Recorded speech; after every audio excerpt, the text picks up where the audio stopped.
The way this works is we had a bit of a business meeting beforehand for the board members and advisory council members where we voted on our new board and we share a lot of accomplishments from the last year. Monty suggested I can get into that a little bit here, and I'll do that just briefly because I know you're here really to hear Will, not about this. And we hopefully are getting you our accomplishments either in person or by email or in the mail. But I mean, the story of 2020 was really adaptation. I'm sure it was the same for you, Will, and just figuring out how to deal with COVID and still get our programs out there and still get our message to the public. And we all had to pivot very quickly. And again, Will, I'm sure you all had to do this, but our education programs turned from in-person to virtual almost overnight. And how could we get into the schools and how could we get in front of the teachers? And so, who knew that our educators could be such great videographers and do such good work? And we created a lot of that. But the rest of our program work still went on. Our oyster shell recycling slowed down because restaurants were closed, but we still, we still recycled over 100 tons of oyster shells in 2020. And we're looking forward to expanding that project into Inner Loop Houston in 2021.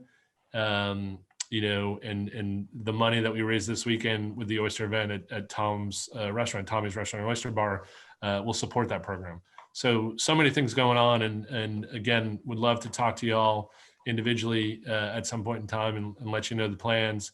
Will's going to talk a little bit about the Chesapeake Bay Foundation buildings and how much they've meant to his organization, and clearly that's a topic that we'll talk about as well at some point too. So, Will, I will turn it over to you, and let me, if you want to start with me sharing slides, I'll do it. Let me just say a couple of words. Thanks, Bob, and thanks to all of you for supporting the Galveston Bay Foundation. I mean, really, truly grateful. It's the second best estuarine conservation group on the planet. And what an outstanding CEO you have in Bob Stokes. Just hold on to Bob, because he's the second best environmental in the country. Well, you're retiring pretty soon, so I guess that elevates me to the best, because we can't just say that the new person at CBF is going to be any better. So we have to check it out. We have to fact check it first. Well, be careful. He might try to come up to the Chesapeake Bay. You never know. Those are just two reasons why my cousins and I have been supporting GBF for, I don't know, what, 10, 15, 20 years, Bob. So it's been my entire time here. So thank you, Will. We're really pleased to do so. Bob and I are part of an organization called Restore America's Estuaries. I think we're 11 of us around the country. We have an association. We have an office in Washington working on issues of estuarine protection all around the country. And we have a lot of fun with sort of friendly rivalries about the different estuaries. And so in keeping with that tradition, may I show you some slides? Absolutely. Bob? Yes, let me get these going. I'm going to show you some slides of the bay. Let me make sure I get this in. You can do full screen, but it's all right. Slideshow. There we go. Hopefully this will get us there. That's good. That's good. And there you go. Perfect. So, you always got to start with a sunrise and just a spectacular marsh scene on the Chesapeake Bay. Bob? One of the things that we really prize and we don't have enough of, but they're doing better, is underwater grasses. This is the largest underwater grass bed right at the mouth of the Susquehanna River, which brings in 50% of all the fresh water to the Chesapeake, and it's often not very clean water. But in this grass bed, you can have dirty brown water on either side. You go into the middle of the grass bed with a mask and snorkel, and the water is literally gin clear. Grass beds, it's now being revealed and supported by research, are some of the greatest carbon sequesters on Earth as well, even better acre per acre than the great forests. Bob? Yes. More pretty pictures. I got to show you, you got to come on up if you want to see a real spectacular estuary. Bob? Well, I'll tell you, we don't have the same fall foliage for sure. So we'll admit that one. I think somebody should mute him. No more commentary. I'm talking. And we have predators catching a striped bass, both animal and, Bob, next one, human, and sport as this is, and commercial as well. Huge commercial fisheries on Chesapeake, from finfish to blue crabs to oysters, everything in between. And then you, of course, always have to end with a sunset. These are kids on a CBF field trip.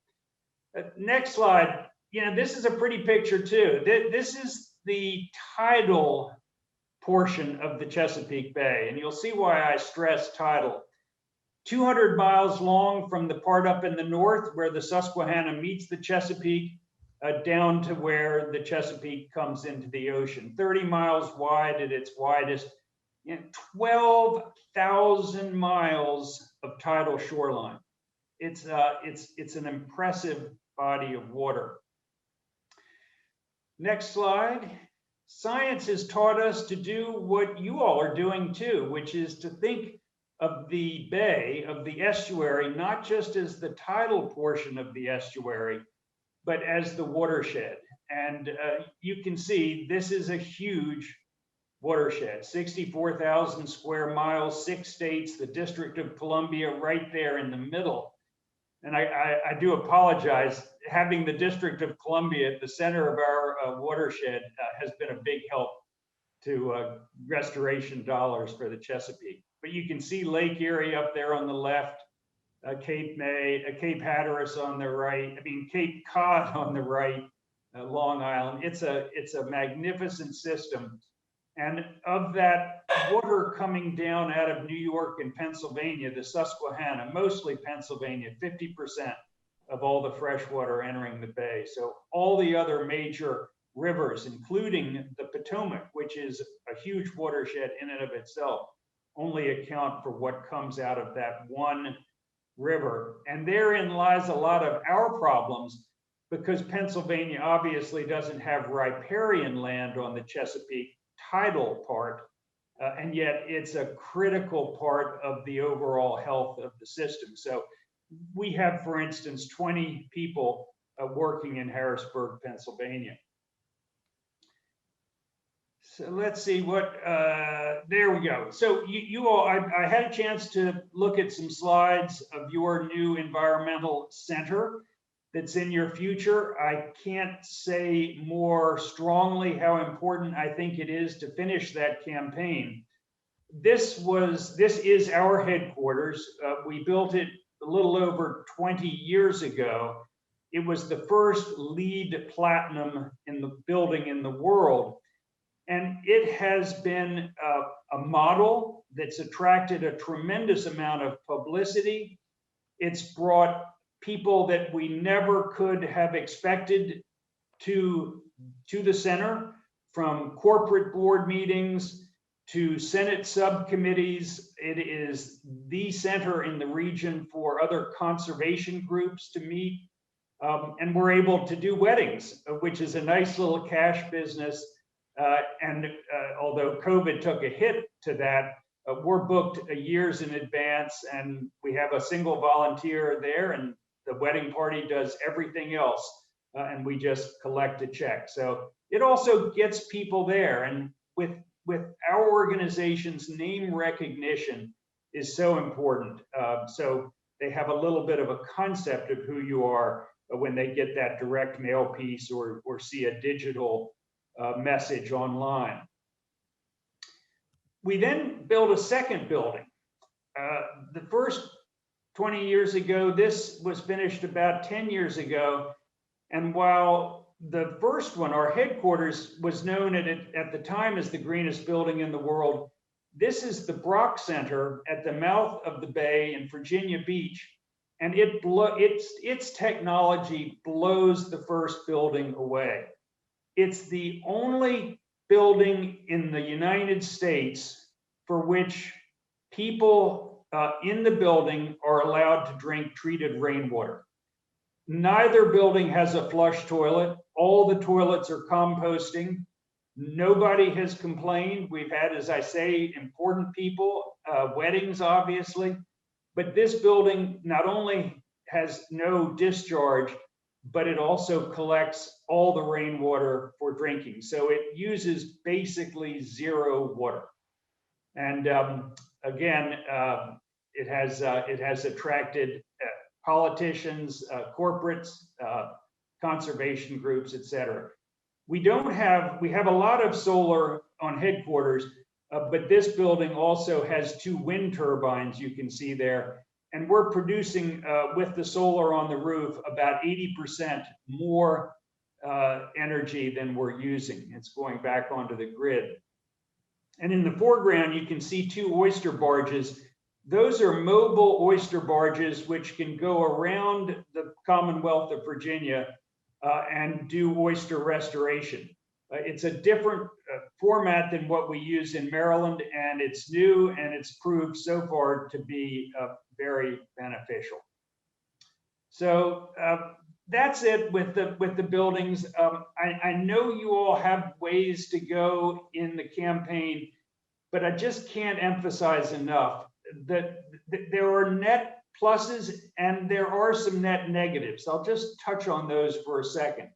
The positives, as I've said, are who you attract. You're a model. You're demonstrating, you're educating, you're showing what can be done, both in the building and on the land around it. To give you an example of whom we've been able to attract, just this Monday, Secretary of State Antony Blinken, the Secretary of State of the United States, came to our headquarters to give a major speech on climate change. It was an experience. The level of security, to say nothing else, that the Secretary of State travels with was impressive. But we've gotten a lot of publicity from it. He's also going to be helping us on some things with the Biden administration. So every once in a while, you got to make a statement as an organization. And I think what I've seen of what you all plan to do will definitely be a statement. The negatives, we got criticized both with the headquarters and now with this building by people who are going to be criticizing us anyway. Let's face it, we're not beloved by everyone, as building monuments to ourselves by spending too much money on a fancy, frilly building.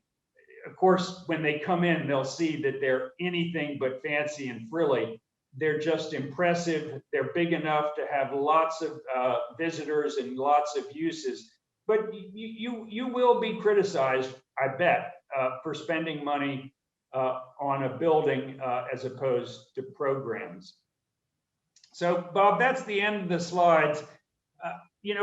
As I've said, what I'd really like to do is spend the rest of the time on a discussion, Q&A. I'd love to get any advice you all have for us, but I'm also happy to answer questions and talk about other things I've learned in the last 40 years, usually learning by making mistakes. But you encouraged me to say just a few things, and so I've got 3 observations from the decades I've been doing this work. First is about fundraising. Fundraising is absolutely essential. That's obvious. But fundraising should be, and for me, is fun. You know when you win and you know when you lose. Fundraising isn't about begging. The last thing fundraising is about is holding out your hand and begging. Fundraising is about selling your mission to people who are going to give money away philanthropically anyway. You're just trying to get them to asset allocate to you as opposed to the other. We're trying to get CBF to be asset allocated, not the Galveston. No, I'm just kidding. Room for both. Well, room for both. I thought I gave you instructions. You can talk. Oh, I'm literally putting myself on mute. I tell you, I'd been running CBF about 5 years. I was probably 32 years old at the time, and I went to see a foundation in New Jersey. And the guy who had given us a little bit in the past, the executive director said, I'm not going to give you any money today, but I'm going to give you something much more valuable. I went, okay, I'll bite. And he said, look, how much as a percentage of your budget is foundation giving, institutional giving versus individual? And I said, it could be 70-30 institutional to individual. He said, turn that around. He said, the money is in individual giving. It's much stickier. They stick with you.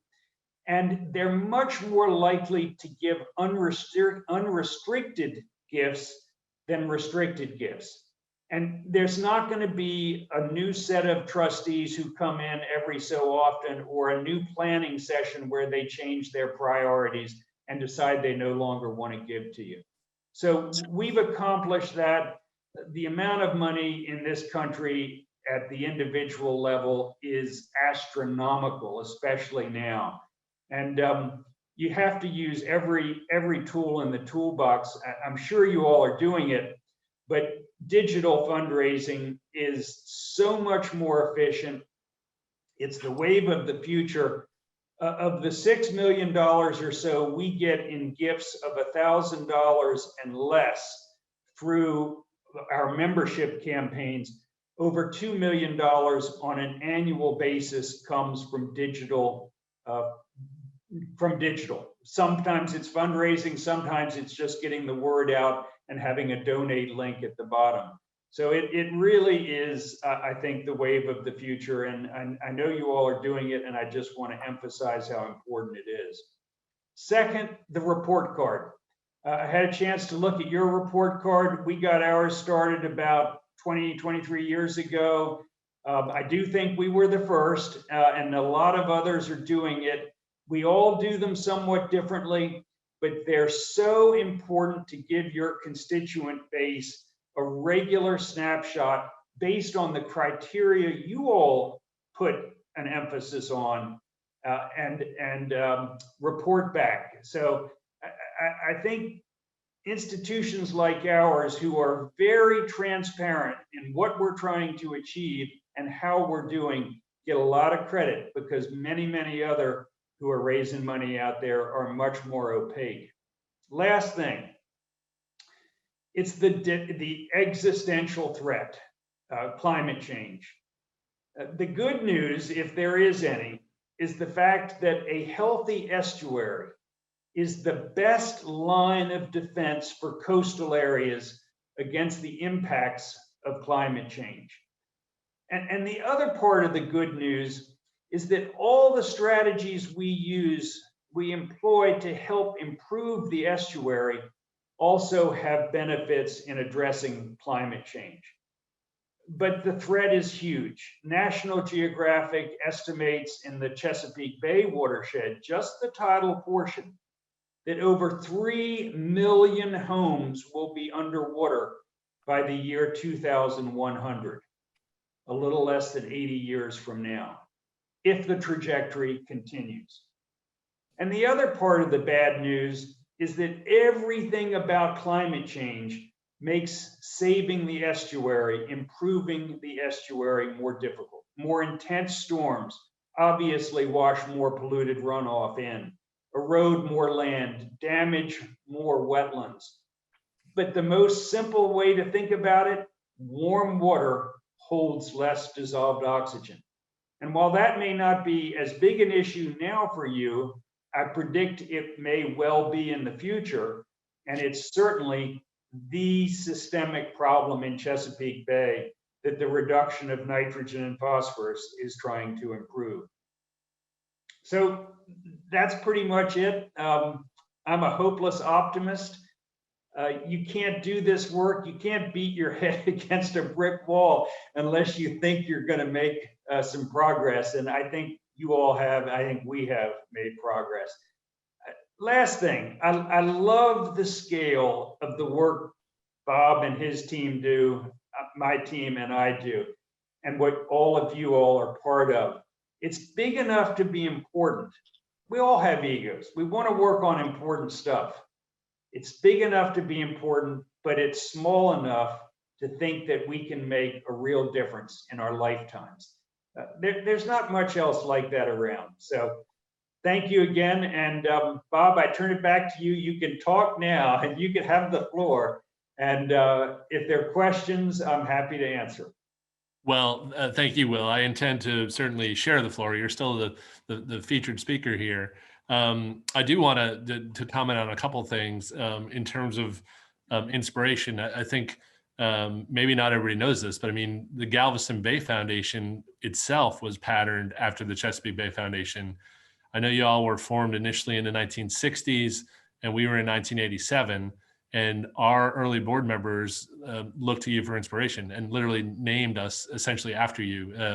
You know, I'm sure you get these questions occasionally where people actually think we're real foundations that we give out money. But, you know, it's Galveston Bay Foundation is a public nonprofit, just like the Chesapeake Bay Foundation, but we have our name because of the Chesapeake Bay Foundation. So that's. I remember coming down right at the Yeah. outset and meeting with the founding board members. I believe it. And I know you knew our original executive director, Linda Sheed, who still is a friend and whose husband is actually joining us tonight. And there's Linda. There you go. Well, there's Linda. If you could see her Zoom. Now, the other thing that you've inspired us on is the building.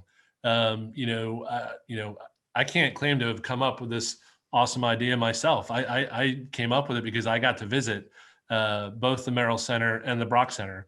And incidentally, our facility is the Gessner Center. And Andy and Barbara are here with us tonight. And they're our major donors for the Gessner Center. And it will always be known as the Gessner Center. And again, even that sort of format of the name was inspired by the Chesapeake Bay Foundation Brock Center because it's so simple and it makes so much sense. And so we look forward to welcoming thousands and tens of thousands of visitors to the Gessner Center for many years to come. And we too are hopefully going to pursue the Living Building Challenge, which is that next building standard, and have no city sewer or water, and create more energy than we use. And again, but always those things have been inspired by CVF. So I just want to say thanks. And then I've also told you personally, you've been a friend and a mentor over the years. So I appreciate you doing this. And I think I mentioned that Will is retiring at the end of this year. So, I'm not sure what you'll do after you retire, but can we get into some questions and answers maybe about your sort of beginnings? What inspired you to go work for the Chesapeake Bay Foundation? I mean, I know it was, it wasn't brand new when you got there, but it was relatively new. So tell us about the beginnings. Oh, to the extent you want to hear personal stories, I'll make it quick. I got out of college in 1976. I thought I was going to go work for an architect and then go to architecture school. And I was doing a little freelance tree work. I was a tree surgeon, and I was, making some extra money before I went to Washington to the architectural firm. And the owner of the house came out and looked up and said, "Will, would you like to save the bay?" And I looked in and I said, "Yes, Mr. Siemens." His name was Truman Siemens. "That would be fine." I really didn't have any idea, although I remember seeing Save the Bay bumper stickers. And I went down and interviewed and did an internship and never left. And Truman Siemens has been my mentor for 45 years. He's 94 years old. I'm having dinner with him Friday night. He's sharp as a tack.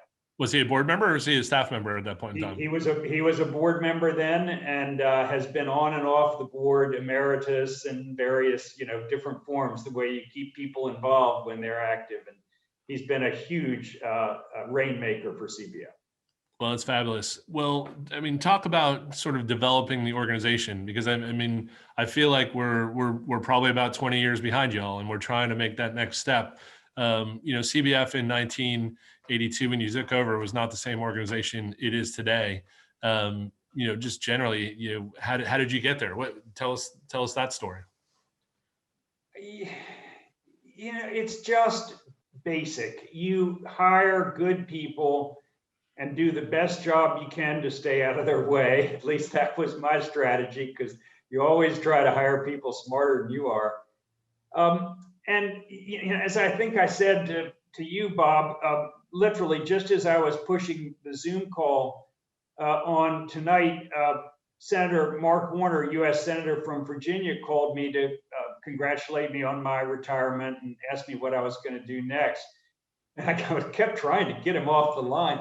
But one of the things he kept saying that I'm proud of, and I didn't really realize, but may have a bearing here, is he said, you could talk to people, Will, that didn't always agree entirely with what the Chesapeake Bay Foundation was about. And you could broaden the base. And he said, you, meaning me, but I'm just an extension of the organization. The organization has always been able to reach out to those that maybe other environmentalists won't talk to, won't work with, won't do Venn diagrams, and look for where you disagree and where you agree, de-emphasize the places you don't agree and emphasize those that you do. And if you can build a reputation for an organization that can make a difference, but also be willing to reach out, I think that builds a brand that is very saleable. And, as I said, fundraising is nothing more than selling the mission. Getting money, and I hope each and every one of you give until it hurts. I put in a pitch for Bob, but you get people who are investing in the mission. They're going to do more than give money. They're going to become your strongest allies. And I think I'm looking at them right on the screen. So you just build it. You just build it like a company. You keep growing to the extent you can. You do a lot of prioritization and a lot of saying no. So you're doing what you do best and not what you don't do so well. And it's all about brand and all about reputation. And when you got a place like Galveston Bay or Chesapeake, they really sell themselves. You get people out on the water. You show them what's there. Anyway, I'm going on too long. You get it. No, I totally get it. I mean, and we do, perhaps in a Texas fashion, we do try to engage all the users of the Bay. We talk to this day about how we work with the recreational users, the folks who boat and fish and birdwatch and kayak. We work with the commercial users, the folks who make a living on the Bay, the fishermen and the shrimpers, the oysters, the folks who serve Galveston Bay seafood like Tom Tilley. And then, of course, here, you have this to a lesser extent, but the industrial complex around Galveston Bay, we've engaged all those users from the beginning as well. And sometimes it's easier said than done.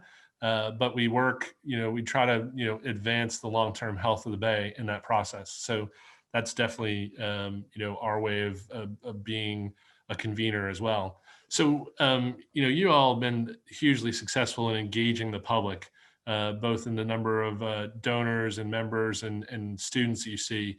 Can you talk about that over time and how important that's been for you? And I think here's maybe a segue between building and fundraising and educating. I remember when a Texas fella for a while, the head of Browning Ferris, Bill Ruckelshaus, was a great friend of ours, and we roasted him. And I'll never forget when he was leaving EPA for the second time, he said, when it comes to saving the environment, to protecting the environment, if the ends don't justify the means, when the hell do they? And I take that to mean it's okay to exaggerate when you're working on environmental protection. It's okay to say the Galveston Bay is even more important, that it is the most critical environmental natural resource aspect Texas has. Sell your mission as bigger than life. I don't think there's anything unethical in that. And you know, some of us actually believe our rhetoric from time to time, which is always dangerous. So the same thing translates to education, whether it's adult groups with families, college students. Our bread and butter, we're doing about 40,000 students a year, is our middle school students. We do plenty of high school. We do a little bit of elementary on land, not in the boats. But middle school is really where we think we can make the biggest mark. And that's where all the curriculum we've developed goes. We do a lot of teacher training. So it's our goal to have every student who comes on a field trip is with a teacher who has gone through a 1-week teacher training program for graduate degree credits. We do that in the summer. And the other thing we're doing in education, really have been emphasizing in the last 5 years, is student leadership. We're encouraging the students to self-identify and want to be part of networks. And we have various ways of tying them together, networks that can be involved beyond the learning on the field trip or in the classroom. So they are becoming student leaders. We've followed some of them now for 10 years. Some of them even serve on our board. Yeah, that's fantastic. That's fantastic. We've had some neat success stories for our students we've worked with as well. People who've really wound up engaging in Galveston Bay issues, become marine biologists, you know, just good issues.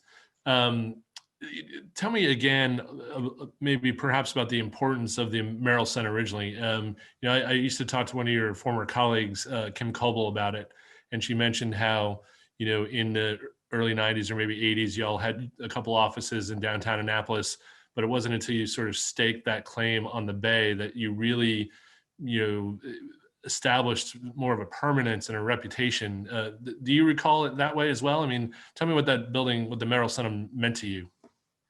Well, I mean, this is really inside baseball, but the primary purpose for us was getting everybody under the same roof. Okay. We have offices in Pennsylvania, Maryland, Virginia, DC. But back then, as we'd grown a lot, our Maryland offices, we had 4 in Annapolis, and it was just so inefficient because we had outgrown the buildings that we own. So we had to rent 2 more satellite offices and the 2 buildings that we own. So getting everybody under the same roof was critical.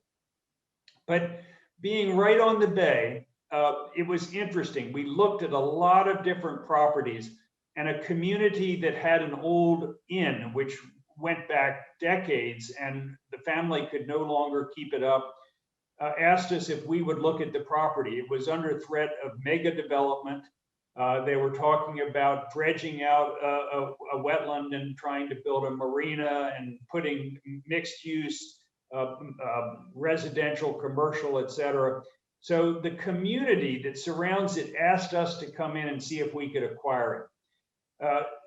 Eventually, we put together a coalition of private and public funding sources, and were able to buy it.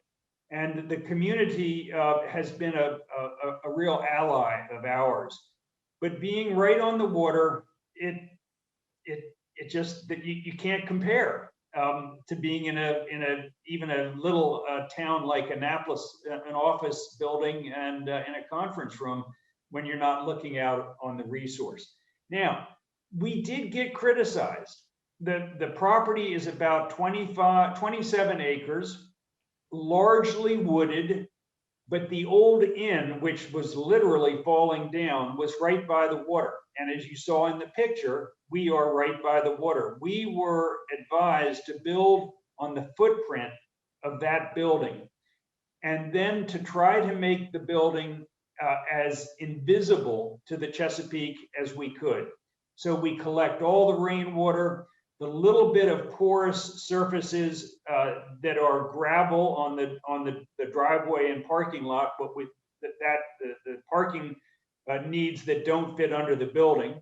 Much of our parking is under the building, but there is a parking area. And although it's gravel, it does run off when it's a heavy rain. The water is funneled through 3 separate wetlands. Usually the first wetland holds it. If it is more than it can hold, it goes into the second, and the third has never been utilized. So we wanted to make the building invisible to the Chesapeake. Even though it was close, it really has an absolute minimal impact. And we sold that and talked about it. And it got an enormous amount of press. I mean, we had a full page article in the Washington Post at 10 years. Philip Merrell Center, 10 years in and still going strong. I mean, it has attracted a lot of attention. That's why Secretary of State Blinken came and made this speech at the Merrell Center, at the headquarters. Yeah, no, that's fabulous. That's fabulous. I think one of the issues that we deal with in Galveston Bay is perhaps not the same level of recognition that Chesapeake Bay has. Chesapeake has such a big population around it. Galveston Bay, for the most part, is removed from our population centers. Downtown Houston, you don't look out the window at Galveston Bay. And so that's another thing that our Gessner Center will offer, is an opportunity to see the Bay, to experience the Bay, particularly because a lot of our community members don't have the access to the Bay that some of the people on this call have. And so getting more and more people to understand Galveston Bay and be part of it is, really, really key for us moving forward. And I know that your school kids have some of those same issues. Yeah, and that's what I was talking about in terms of exaggerating. I mean, market the heck out of Galveston Bay. It's got tremendous history. It's got obviously incredible productivity, great beauty. You have to, in addition to marketing yourself and your mission, you have to market the importance of Galveston Bay to Texas. Yeah, and it is the single most important natural resource in the state of Texas, for sure. So I think we can all agree on that. So, one element of your mission that maybe you do more of than we do is your litigation efforts. Talk to us about sort of moving the needle on some of the public policy issues, particularly your water quality issues of Chesapeake Bay that you've been involved in litigation wise, and how important that was for you. Yeah, and I probably should have said, 4 programs: outdoor environmental education, restoration of habitat, like you all, communications, we call a strategic department, and then advocacy and litigation. So litigation, we've always been going, we were started in '67. We've always been involved in some litigation, but it was generally reactive. In the '90s, the board, with management's prodding, decided to form a task force to look into the possibility of making litigation a strategic program, a proactive program. And there was a lot of obvious concern about being too litigious. The board formed the task force, hired a consultant who had been at the Department of Justice, and spent about 18 months looking into it. In the end, they recommended unanimously that we form a litigation department. They set up a set of criteria that had to be met before litigation could be undertaken. And there was a board task force, ongoing board standing committee that would have to sign off on any litigation. We now have 5 full-time litigators. The first vice president of litigation had spent 17 years at Justice. He was not the consultant, someone different. He's fabulous. He's gotten a lot of very prestigious cases and precedent-setting cases. We have now 1 full-time environmental justice litigator, litigating on nothing but environmental justice issues that relate to the environment. And I would say between all of our cases, some of which were lead, some of which were co-plaintiffs, some of which were just amici, we're probably looking at a portfolio of 25 to 30 cases. Wow. Some are against specific polluters. Some are against government agencies for not enforcing the laws, things like that. And not one board member that was on that original group of trustees, some of whom were not in favor, is anything but a huge ally. And many donors have said this is the program they want to give to more than anything else because it gets results. Well, thank you. So Jen, how are we looking on your end with questions for Will? I'm going to save the retirement questions for the end. Will, can you sort of summarize, you talked about the report card you've been doing. How has Chesapeake Bay changed from your founding in the 60s? Like, what are some of the key, like, positive changes that you've seen in your time there? Well, I'll just touch briefly on the report card, and then I'll do something a little bit broader. But we've been doing the report card for about 20 years. But when we started it, we used the criteria that we developed and said, what would the numbers have been if we had been doing it back when we started the organization? So sort of like backdating a data source. Our approach is a little different from yours. We have 13 different metrics in 3 categories: fisheries, pollution, and habitat. And each of those 13 categories are graded on a score of 0 to 100, with 100 being the theoretical perfect when colonial settlers arrived in the early 1600s, and 0 being zip, nothing. No, not a single oyster for the oyster metric. The nadir, the bottom for the Chesapeake, we estimate was in the early 80s, and it was a 22. In other words, 22% of the theoretical perfect. We're at a 33 now. About halfway through the report card life, we decided to match the number to a letter grade.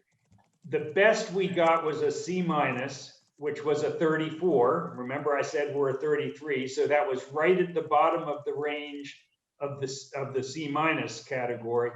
We're now slipped back to a 33, which is right at the top of the range of a D+.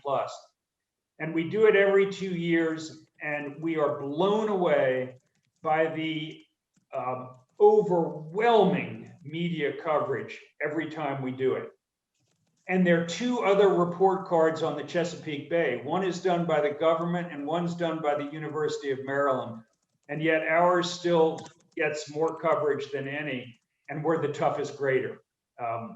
Our goal is to get to a 40 by 2025. So that would be a C+, and then we have gradations. A 70 would be as good as it could ever get. We'd never get back to 100.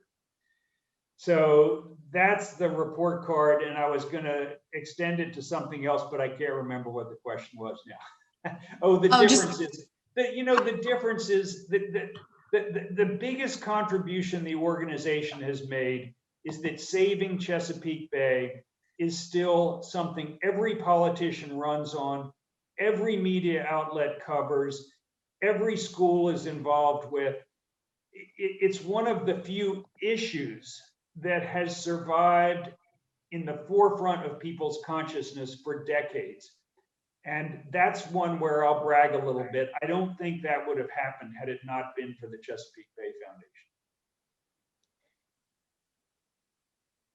That's great. Jen, are there more? I see a few more popping up. Yep, there are some questions. Danielle asked a couple, one for you, Will. Are there any examples where your fundraising priorities, your fundraising goals were sort of maybe at conflict with your policy objectives? And if so, are there anything that you learned from sort of reconciling those? I really can say honestly, no. We've had maybe the luxury, I don't know what it is, or maybe it's the discipline, but we set our strategic objectives first and raise money second. I've seen a lot of organizations, and I would urge to avoid this to the extent that it's possible, to let a funder dictate what you spend your money on.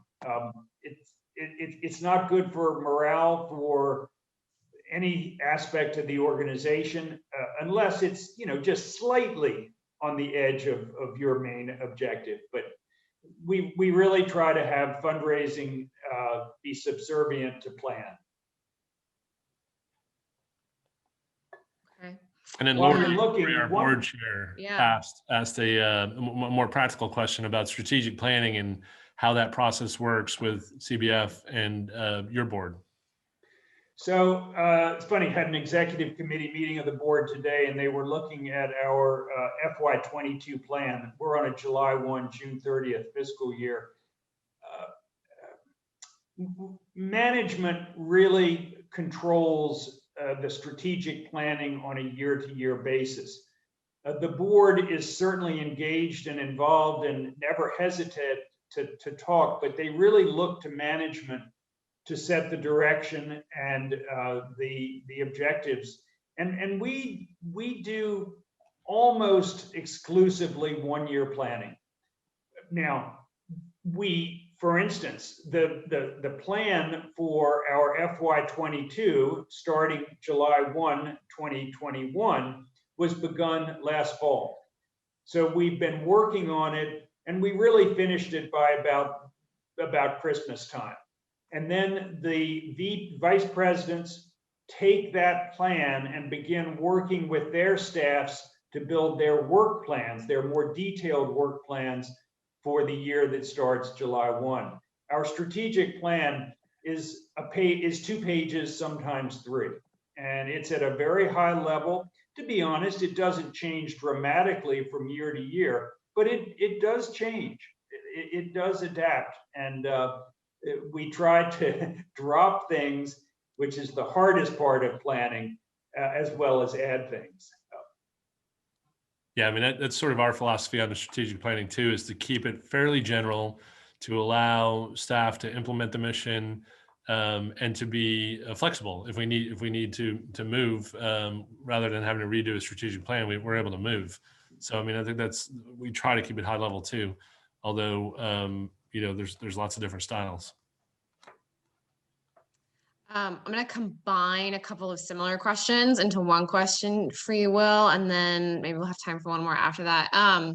So your area in Houston too, population growth and then industrial and urban growth are 2 really big issues facing both of our bays. Do you have any sort of lessons on how CBF has helped to address those issues that you know, we can use here as well to manage conservation in those environment? You know, and I know I'm speaking to the choir here. It's not a no growth agenda, it's a smart growth agenda. And smart growth is very, very difficult. Some of the more extreme environmentalists will say that's an oxymoron. But hey, you know, you can't put a wall, to use a Texas, and you can't put a wall around Chesapeake Bay. So we're going to grow. And since the organization got started almost 55 years ago till today, the population in the watershed has gone from 8 million